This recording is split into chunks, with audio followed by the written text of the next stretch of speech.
Hey, shalom, shalom. First and foremost, I'd like to give all praise, honor, and glory unto Yahweh, Bahashem, Yahushai, Bahashem, Ruach HaKodesh. Double honors to my apostles, the great millstone, and peace and salutations to the hopeful members of the elect, the Bechar in the house of David, that's been preordained, predestined to get delivered in these last times and to be the ruling governing body of the nation of Yasha Allah. All right, so I want to go into a lesson on this migrant crisis, and man, the videos I'm about to show you, it's getting chaotic out here in America with all these migrants, all right, coming from Venezuela, which Negroes, Latinos, and Native Americans are the true biblical Hebrew Israelites, okay? Whether you can receive it or not. And the people from Venezuela, that's of the tribe of Asher, all right? They're coming over here from their homelands to escape poverty and all types of chaos in their country, a lot of murder and killing and rapings. They're coming over here and they're getting, benefits like $9,000 a month, luxury apartments and all that, in some parts of America. But I guess in NYC, they're kicking a lot of the migrants out of the buildings, man. So a lot of them are experiencing homelessness, and they're not used to cold climate, cold weather, because they're from South America, all right? It's a warm climate area over there, You see? So, hey, winter is fast approaching. So, and these migrants, these Venezuelans are looting, robbing, killing, raping, It's getting chaotic. So I'm going to play this, all right?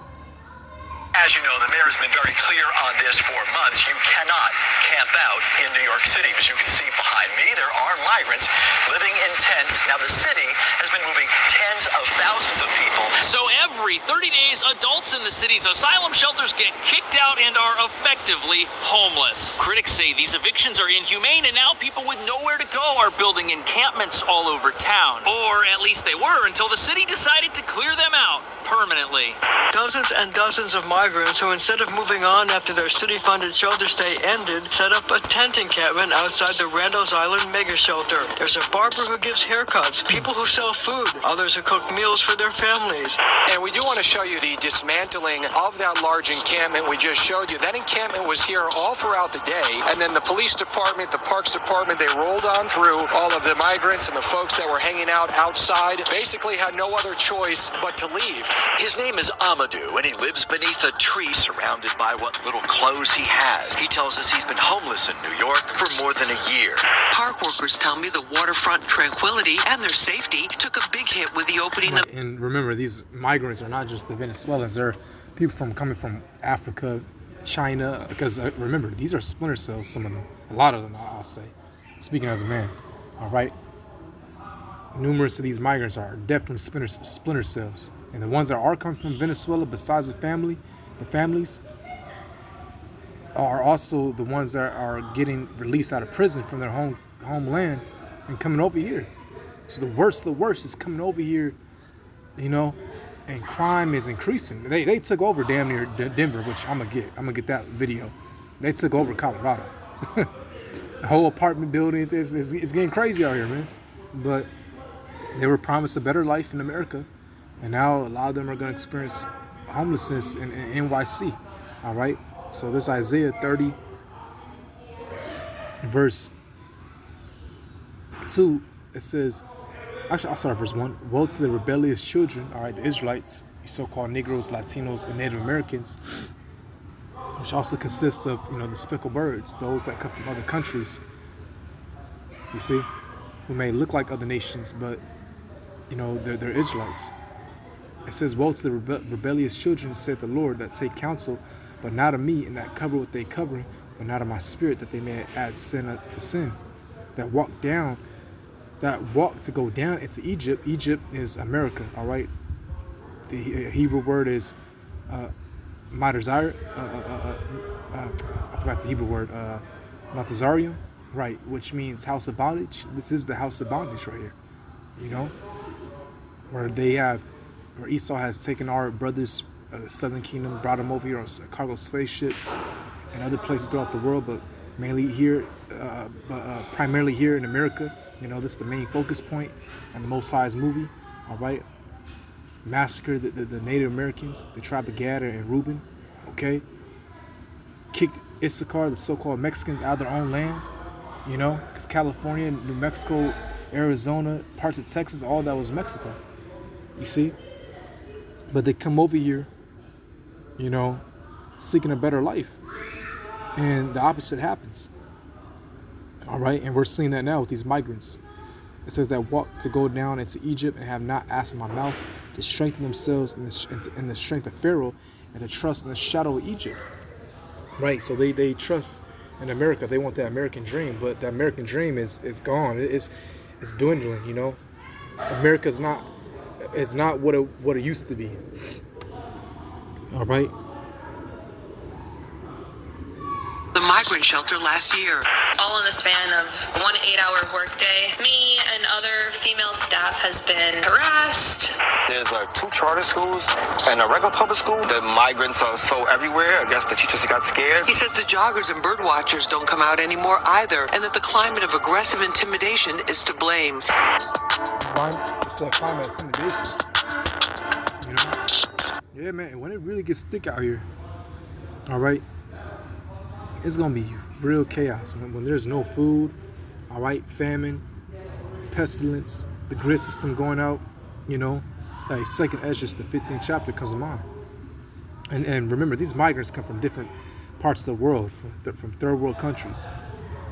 How they operate over there, their environment is way different from over here in America. You know? Okay? You know, I've been to Mexico. I seen it, you know. I used to live out there. All right? They operate on a whole nother level. It's, you know, the quality of food is better, but they have like a sense of manhood out there. You know, they don't play this whole LGBT and women can talk to you any type of way. You know, the migrants, these Venezuelans, they go at it with their own police in their country. So over here, they're doing the same thing. 2nd Esdras 15, verse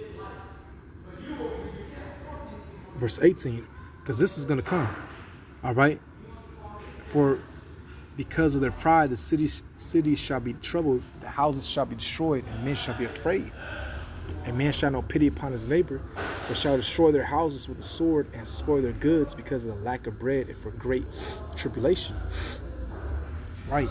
So, hey, as time goes on, it's going to get worse and worse. All right. America is going to experience more, you know, it's going to experience more of a, their economy is going to dwindle even more. All right. Soon it's going to be an economic collapse. But when there's less, and when there's less of produce, all right, prices are skyrocketing. You know, it's basically that survival of the fittest mode. People are going to be at each other's necks. You know, your neighbor, like the scriptures say, neighbor shall be against neighbor. Okay, it's going to be a lot of death. You know, survival of the fittest. You know, people are going to want to be, are going to try to survive. All right, and these migrants, they're kind of like already in a head start. You know, again, they're already robbing, looting. A lot of them are experiencing homelessness. All right. You know, they're raping women. Okay. There was just a case of a 12-year-old girl that got raped in NYC about it like a month ago. You know, very recently. Okay.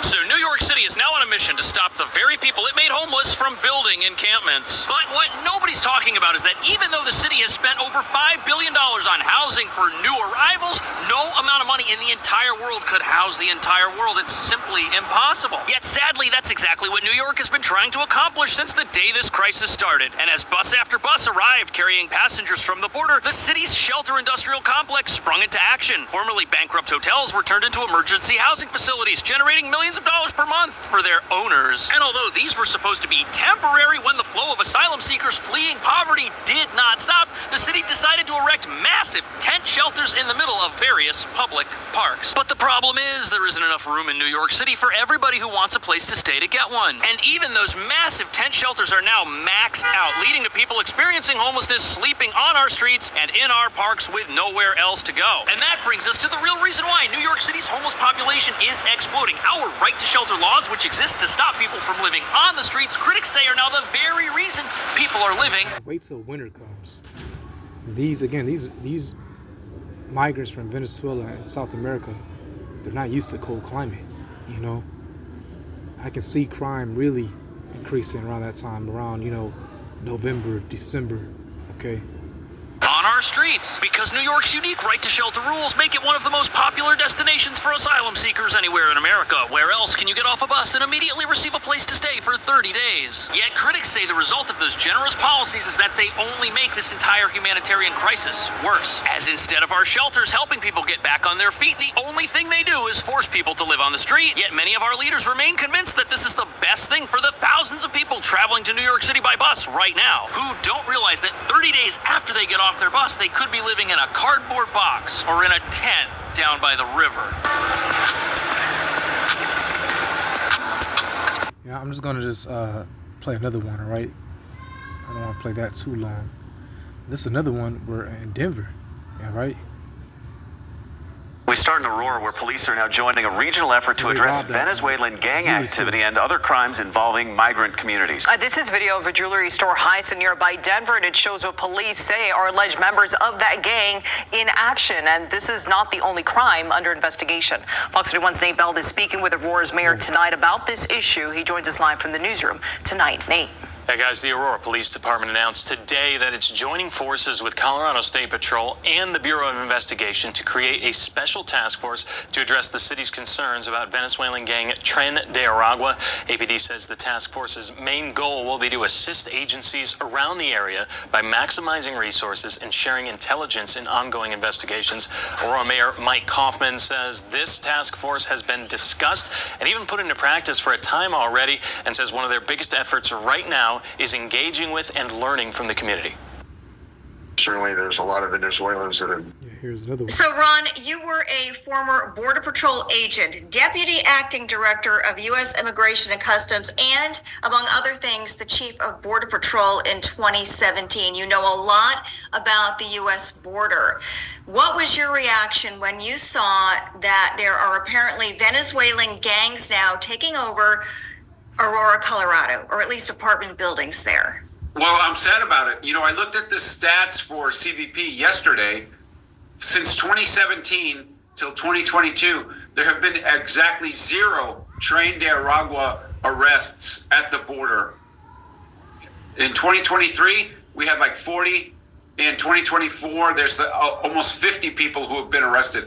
So this criminal organization, this transnational criminal organization, has not been in the United States until this last 2 years.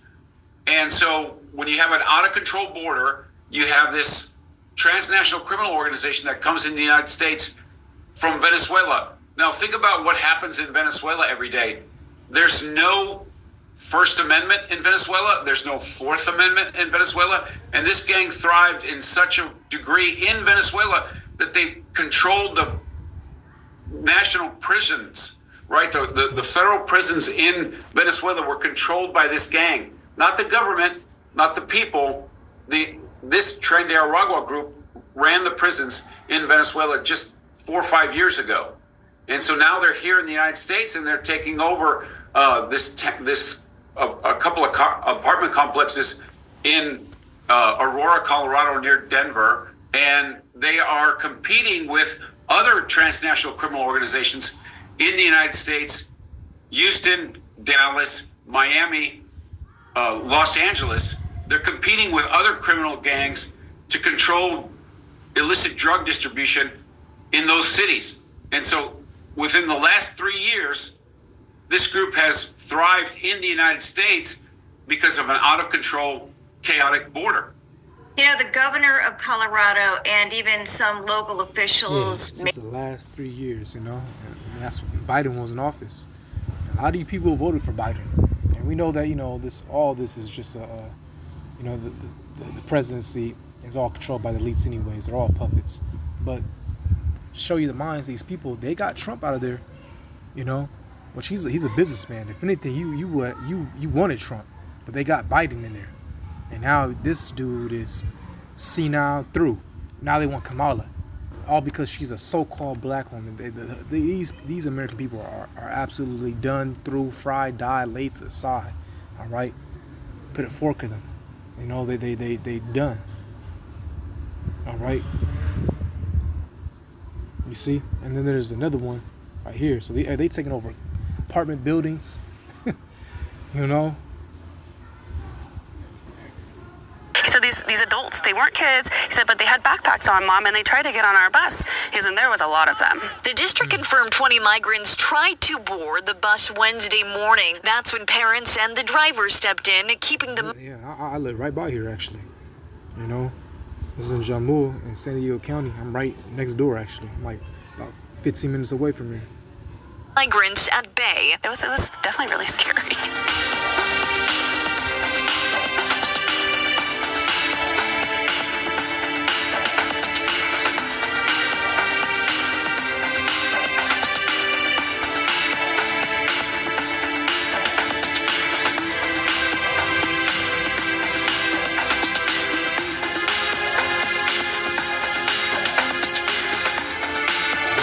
It's getting real crazy out here, man. You know, you got the border patrol.